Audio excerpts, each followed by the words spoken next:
Assalamu alaikum and welcome to a brand new episode of The Why Teacher.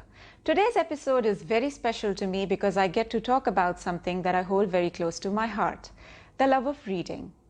Being an educator, I can tell you that there are growing concerns within parents and schools that our children and the next generation is losing touch with books. So if we are not going to change our strategy and our approach to reading soon, before we know it, this very important learning resource is going to be lost forever.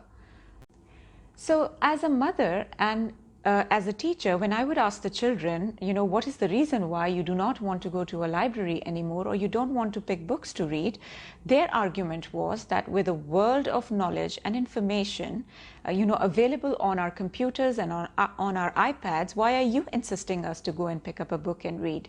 And for a moment, you would have to give them a point because with smart technology coming in and with, so many learning softwares and learning apps on their fingertips, children have a lot of choices, and the learning has become so fast-paced that making an effort and taking the initiative to actually go through a book seems to be a waste of time.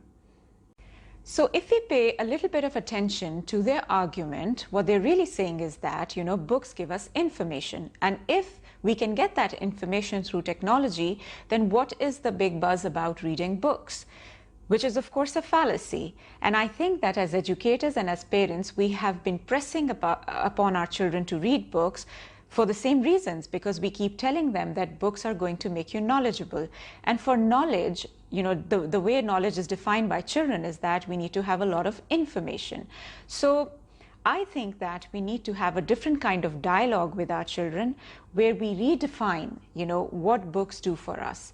And for that, I think we need to make our children sit down, make logic and reasoning with them, because I think that children are very reasonable and very logical, and we have just given them the wrong reasons for reading. So the very first argument that I would give in favor of reading books would be that books really build you. They make you who you are. They help you understand things about yourself, and they help you understand things about life. When you pick up a book and disconnect from the chaos that's happening around you, it certainly centers your nerves and gives you the time with yourself, which is such an important aspect of living a balanced life and living a life of well-being. So books selflessly contribute towards your well-being. And if you try to understand, you will see that, when you are facing the different challenges in life and you are stressed out about things that you need to do, that is a conscious decision that you make to pick up a book and disconnect with everything that's happening around you and find your me time. And that book really calms you down and makes you ready for the challenges of the next day.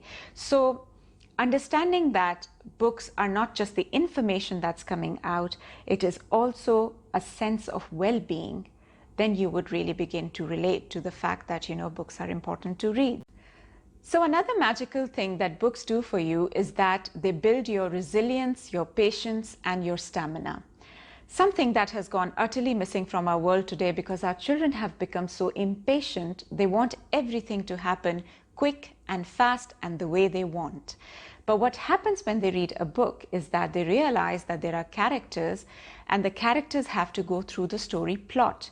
And the story plot is a beginning, a middle, and an end. So nothing is going to jump from the beginning to the end. They would have to go through the process as they read. And so what really is happening is that children are absorbing the understanding that, this is representative of life. When you are going through life, you would have to go through your trials, you would have to go through your challenges, and you just cannot jump from one point to another. You have to, go through the process. And what happens in return is that it teaches you how to sustain those emotions. So when you're reading about a character, there are changes happening in the story as the character moves, and you learn that, nothing is constant, things are going to change, evolve with time. And so, it kind of builds your understanding of how to be patient, how to keep, moving forward, and how to, patiently wait for things to happen when the time is right. So books do not stand out and say these things to you, but in reality, the stamina and the resilience to, get through life comes from books. So one really integral thing that happens through book reading is that you find your voice. The book offers you a conversation, and this conversation is integral to your growth.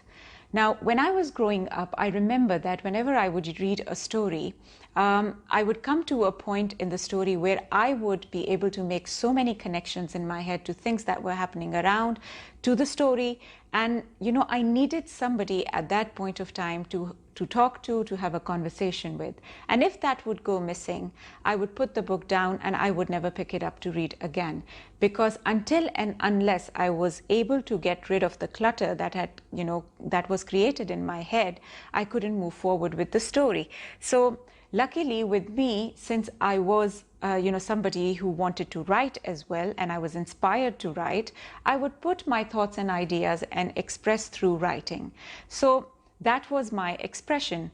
Now, every child needs to find their expression. And if that comes in the form of a dialogue, then, books inspire that kind of expression. So you need to understand that, when your child is reading a book and often puts it down, it's probably because he needs to talk about it. He cannot sustain all of that information in his head without any understanding, and so he's just put it away. So spend some time with your children, have that conversation with them about the book, because that conversation is going to help them evolve. So something that I found extremely exciting about reading a book is that while the author might have written it from a certain point of view, it's not necessary that every reader would extract the same message. So I find that quite fascinating, because I think that, your experiences in life truly define what you want to pick from a story or what you gather from a story. So it's nice to see that, when you sit down in a group and you discuss a book, you come across people and their experiences are varied, and based on those experiences, their interpretation of the stories can be so different. And so books really teach you about perspectives and how, you need to respect different kind of viewpoints, and you need to learn from different kind of viewpoints. So that is another benefit that reading a book is going to offer you. And so conclusively, while it is quite understandable that schools need to teach reading as from a literacy point of view, which is teaching children how to read, it is also integral to start having these dialogues and discussions about how reading contributes to children's well-being, how it helps them develop their character, how it, helps them find their expression and their voice, and how integral it is to understanding different point of views. And while there are still many, many good reasons to read, I hope that the ones that I've shared with you would be able to inspire you or inspire your children to really pick up a book and start reading. If you have not subscribed to my channel, please do so, because I'll share, various perspectives on education, teaching, pedagogy, methodologies, and strategies with you every week. So until next time, Allah Hafiz.